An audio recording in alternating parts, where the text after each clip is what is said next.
Hi guys, it's me again, Jason, coming to you from my home shop here in Napanee, Indiana. On today's episode, we got a box from UMI Performance suspension, and it's an adjustable rear sway bar, and we're going to put that in. Seems pretty straightforward. So let's get the car up on. Let's get the car up on blocks, and let's get this out of the box and see what we're dealing with.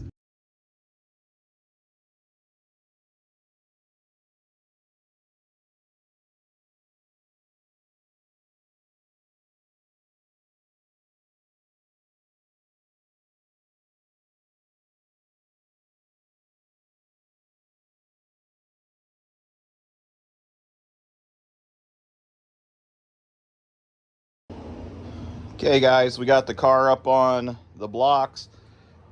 We got this UMI sway bar unpackaged. We got the instructions out. We did a little bit of reading here. And it says we're gonna have to drill some holes. Basically, we're gonna put the bottom on, and then we're gonna put some stuff on, and then it's gonna show us where we want to put some holes. We're gonna drill some holes. Wada bing, wada boom. And it also gives you kind of a setup for how to set the sway bar up. So I think we'll follow that once we get it done. I wasn't really sure on how to set it up, so it's really kind of nice that they gave me a good idea as how to do that. Yeah, it's pretty straightforward. It's honestly not that many bolts and nuts. I think the worst part of it's going to be drilling 4 holes.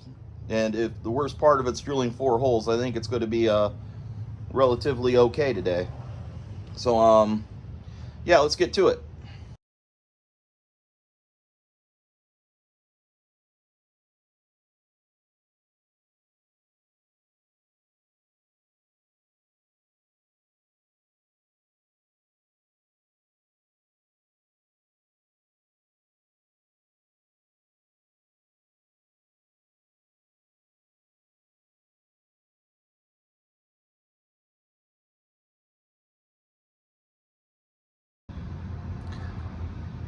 Well, guys, that took a lot less worming around on the ground than I thought, but there it is in all of its glory.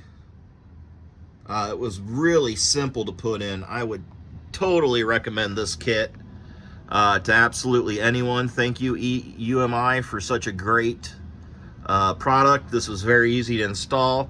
All I had was a cordless drill, and other than that, I used hand tools, and I got that installed.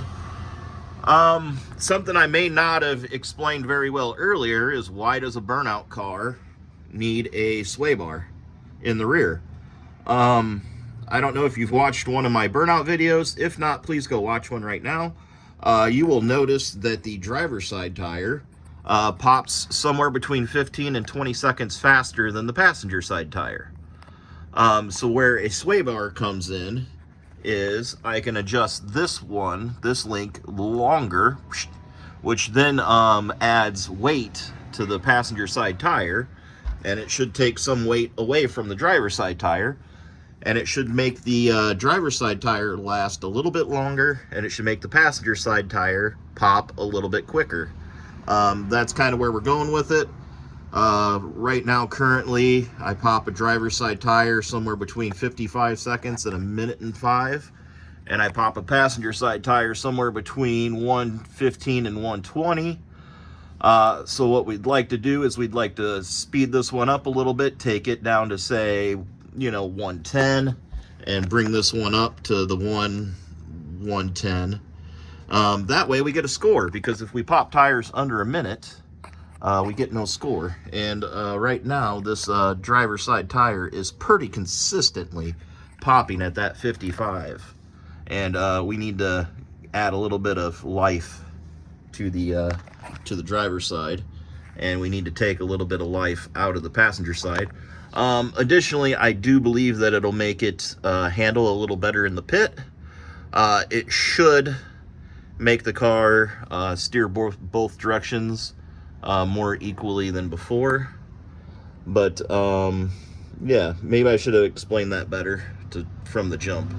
Burnout car needs a sway bar to adjust weight on rear tires so that you can more equally pop tires at the same time, and also when the tires are spinning, making smoke, the car isn't dog tracking, only wanting to go one way. But yeah, UMI makes a great product, really simple to install. This is the 1-inch bar, the hollow bar, and I do have it in the tightest of positions, the stiffest of positions, all the way in. Yeah, let's go do a burnout and find out. Let's find out if the next burnout, since I basically put 2 full revolutions. I marked the front of it with marker, and I put 2 full revolutions of longer into that passenger side. And hopefully that adds some weight to the passenger side tire, takes some weight away from the driver's side tire, and brings them into popping closer to the same time, also making the car handle better in the pit. That's my hopes and dreams and goals. Yeah, what do you guys think? You think I'm full of it, or you think I'm on to something? Well guys, that's going to be it for this video. We successfully installed a rear sway bar in the ELCO. Hopefully we can balance that weight on the rear tires a little better, and learn something and move forward. I don't expect it to be perfect my next burnout, but I expect to be able to take previous data plus that data and move from there. So that's the goal, is to, you know, maybe get them a little closer and then realize I need to go a little more, or realize I went too far and I need to come back a little bit. So let's put it in the burnout pit. Let's find out. Let's adjust from there, and let's go on. Thank you guys for following along. I know this isn't a very long video. It's super hot outside right now. I don't know if you can tell or not, but I'm sweating like you wouldn't believe. And it's still early in the morning, trying to get this done and beat the heat. Yeah, if you see me in the real world, come find me in the pits. You know I got something for you. But until then, you know, yeah, let's go.